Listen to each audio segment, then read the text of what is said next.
পুলিশের চাকরি চলাকালীন অবস্থায় আমাদেরকে বিভিন্ন অপারেশনে পাঠানো হতো।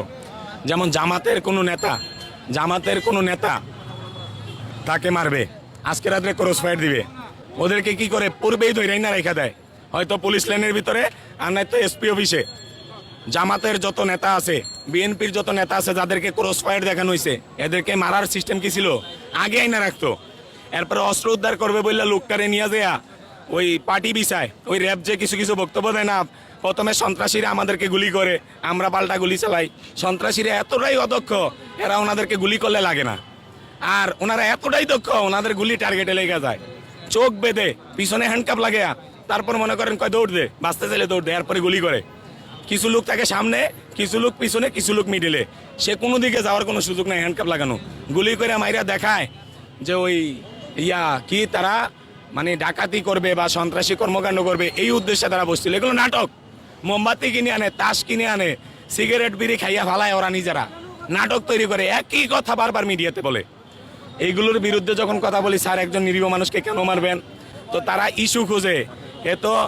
এত বেশি মানে চালাক, এ তো আমাদের পক্ষের না।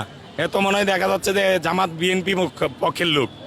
তো দেখা যাচ্ছে যে আমার বাবার মুক্তিযোদ্ধা সার্টিফিকেটের গেজেট বল, এই মর্মে আমার বিরুদ্ধে এলিগেশন দাঁড় করাইছে, আমার বিরুদ্ধে মামলা হয়েছে। স্বাভাবিক মামলা হয়েছে, আমাকে সাময়িক বরখাস্ত করা হয়েছে। আমি জানতে চাইছি, আমি তো রাষ্ট্রের এমন কোনো ক্ষতি করি নাই যেটা জনগণের ক্ষতি হবে, আমাকে সাময়িক বরখাস্ত করতে হবে। স্যার, আমি রানিং চাকরিতে থাকি, আমার মামলা আমি পরিচালনা করি, আমি চাকরিতে থাকি, কয় না থাকা যাবে না। আমি মোহাম্মদ সোহেল রানা, আমার মাতৃ ইউনিট কুমিল্লা, বান্দরবান জেলা, আমার হোম ডিস্ট্রিক্ট কুমিল্লাতে। আমি 2014 সালে বাংলাদেশ পুলিশে যোগদান করি। পুলিশের নিয়মকানুন সকল কিছু মান্য তো আমি বাংলাদেশ পুলিশে যোগদান করি। আমাকে 2017 থেকে 2022 সাল পর্যন্ত সাময়িক বরখাস্ত রাখছে, এবং 22 সালে একাধারে আমাদের প্রায় 15 থেকে 2000 পুলিশ সদস্যকে চাকরিচ্যুত করে দেয় বিভিন্ন কারণে। পুলিশের ইস্যুটা বিভিন্ন কারণে, যেমন ফেসবুকে কমেন্ট করছে জাতির পিতা কি শেখ মুজিব নাকি ইব্রাহিম আলাইহিস সালাম। আমরা সবাই জানি আমাদের মুসলমান জাতির পিতা ইব্রাহিম আলাইহিস সালাম, এবং আমাদের সকল জাতির সকল মানুষের পিতা হলো আদম আলাইহিস সালাম।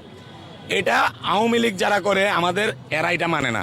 সো কমেন্ট করছে পুলিশ সদস্য যে আমাদের জাতির পিতা শেখ মুজিব না, আমাদের জাতির পিতা ইব্রাহিম, এই কারণে চাকরি গেছে। টিপ কাণ্ডে নাজমুল তারেক, সে দাঁড়িয়ে আছে, টুপি আছে, লতা সমাদ্দার ম্যাডাম, উনি তার বিরুদ্ধে মিথ্যা অভিযোগ দিচ্ছে, ওনার চাকরি নাই। এরপরে ফেসবুকের ভিতর ডিআইজি সাহেব, ওই আমাদের সাবেক সন্ত্রাসী বেনজির, জঙ্গি, আল কায়দার শীর্ষ কমান্ডার, এই বেনজির যখন বলছে, পোস্ট করছে পুলিশকে প্রতি বছরে হার্ড ট্রেনিং দিতে হবে প্রতি 6 মাস পর পর। আমাদের এক পুলিশ সদস্য শহীদুল, সে বলছে স্যার মাস ট্রেনিং সেন্টারে ফেলে রাখুন, দয়া করে আমাদের কাটিংটা বন্ধ করুন। আমরা গরিব কনস্টেবল, আমাদের 14-15 হাজার টাকা বেতন, এর থেকে যদি প্রতি মাসে জেলা কাটিং, বিভাগীয় কাটিং 700-800 করে নিয়ে যান, তাহলে এই জুলুমটা কেন করবেন স্যার? প্লিজ স্যার দয়া করেন। এই কথা বলাতে তারে অধ্যাদেশে ফেলাইয়া মাত্র 7 দিনের ভিতর চাকরিচ্যুত করে দেয়। বিপদগামী বলতে আমরা দেশপ্রেমিক পুলিশ সদস্য, আমরা সুশৃঙ্খল, আমরা সংবিধানকে মান্যত, এই দেশের যারা দেশ পরিচালনা করে তাদের সবাইকে আমরা অনার করি। আমরা সাধারণ জনগণের মতো বিশৃঙ্খলা করতে চাই না। আমাদেরকে চাকরিতে পুনর্বহাল করা হোক। যেই সকল পুলিশ সদস্যদের ফৌজদারি মামলা চলমান আছে, দেখা যাচ্ছে আমি এখন বাড়িতে যাব, আমার নামে কিন্তু কোনো মামলা নাই, এই যে আমি বক্তব্য দিচ্ছি, এটার কারণে আমার বিরুদ্ধে পুলিশ সিস্টেমেটিকভাবে মামলা দিবে। এটা প্রমাণ রেখে গেলাম।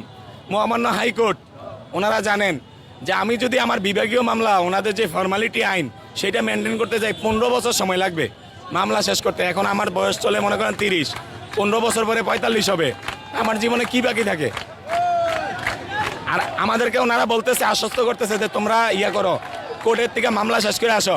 আমরা যখনই কোর্টে যাব, মামলায় জিতবো, ওনারা আপিল করবে রায়ের বিরুদ্ধে, আমাদেরকে ফিরে আসতে দিবে না ওরাই।